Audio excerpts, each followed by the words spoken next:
Well, he was mentioned more than 20 times in the final presidential debate and promptly became an immediate target for some. Helen Jones Kelly, director of the Job and Family Services Department in Ohio, promptly ordered at least 3 records on Joe the Plumber, checking his taxes, checking whether he'd taken welfare, whether he was behind in his child support, and so on. Now the state says that Helen Jones Kelly committed a, quote, wrongful act, and the Democratic governor, Ted Strickland, has suspended her without pay for 1 month. But is that enough? And should more be done to the others?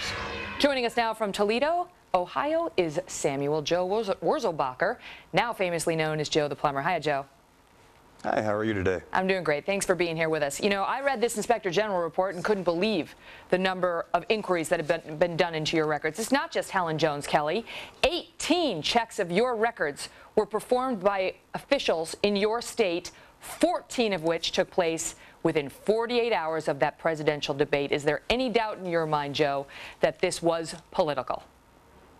Oh, no, there's no doubt in my mind at all. I mean, you know, regardless of your political affiliation, it's pretty obvious there was some type of agenda there. And I'm not big on conspiracy theories, but 14 within the first 48 hours definitely seems like they were looking for something to shut somebody up. You know, Helen Jones Kelly, who has now been suspended without pay for 1 month, came out and said, all right, I accept the content of the Inspector General's report. I shouldn't have allowed these searches, but essentially, there's a disagreement as to whether these searches were done for legitimate business purposes. So while she seems to be saying she regrets it, she also seems to be implying she did have a legitimate business purpose in looking into all of your records, Joe. What do you think of it? Well, if they were legitimate, why did she lie? I mean, you know, it says in here in the report I have next to me, you know, ambiguous statements. She contradicted herself. You know, she even had one person try to doctor an email and send it up towards another department. It just, you know, if she was doing it legitimately, why is she contradicting herself in the Inspector General's report? You know, she's going to accept their findings? Well, she's only getting her hands slapped. I mean, 1 month, what she did was wrong, regardless, again, of political affiliations. You know, Republicans, Democrats, I mean, they're all, you know, essentially going to do something like this. And it's been done, and now they want to sweep it underneath the rug. No one's making a huge stink about it, except Fox, who seems to be, you know, upset enough to, you know, go down this road and talk about it and look at it. ACLU's never contacted me, and then the fact that Governor Strickland, you know, he ran on morals and values. You know, what kind of morals and values is this? This lady lied. He put her there, and now he's protecting her. And just, you know, just so our viewers know, you have a good basis for saying that she lied, because the Inspector General of the state said her explanation that it's policy to run these checks on anybody who catapults into the public eye was, and I quote, unpersuasive, and said that he spoke with at least 2 former directors of her same agency who said that is not agency policy at all, and never has been. And he spoke with people in the agency, and their testimony convinced him that she was not being truthful when she said this was policy. And this is a person who was the maximum amount of contributor to Barack Obama, who had helped organize Michelle Obama events, who had forwarded names of people who the Obama campaign could tap into for fundraising. There's no question she's a partisan. You say it's a slap on the wrist. What would you like to see done to Helen Jones Kelly?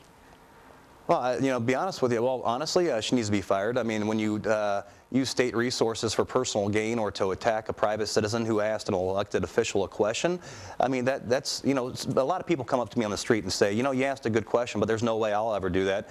You know, that scares me. That scares me for Americans, you know, to be afraid to ask our elected officials questions. And look at the kind of consequences this lady's getting. Nothing. Nothing at all compared to what's happened through my life. Can you even believe this, Joe? I mean, can you even believe that you, sitting at your home, seeing a presidential candidate come by, going outside and asking a question, have now become this target for some on the left, and certainly for these officials named in this report in your state government?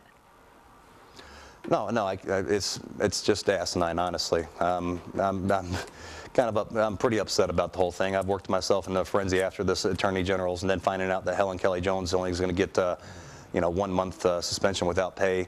I'm amazed where our country's going, and I'm hoping that, you know, Americans can step up on either side of the fence and say this is just wrong, regardless again of political affiliation. This is wrong. You know, Joe, you say that the ACLU has not contacted you, which they will do in some cases if they think it's worthy, apparently not in yours. But are you considering legal action? And do you want to see criminal charges brought? Because this is arguably absolutely. at least a misdemeanor under Ohio law. No, absolutely. I want to see criminal intent. I want to, yes, I plan on suing the state of Ohio. This is just, something has to be done. I mean, the tort reform, which I'm for, limits, I guess, $250,000 as far as some type of punitive damage. That's not the point. The money's not the issue. It's just the fact that, a strong statement needs to be sent out to the politicians that, they're there to work for us. And I mean, they're not protecting my rights. Governor Strickland hasn't protected my right. He's protecting his butt is what he's doing.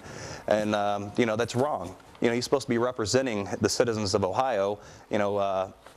President-elect Obama should, sit there and say, hey guys, what's going on here? Why is this still being done? I mean, the whole thing is just wrong. As far as Good, Joe, we got to go because we're up against a hard break. So I apologize for cutting you off, but thank you so much for coming on. All the best to you. We appreciate it. Hey, thank you. In a moment.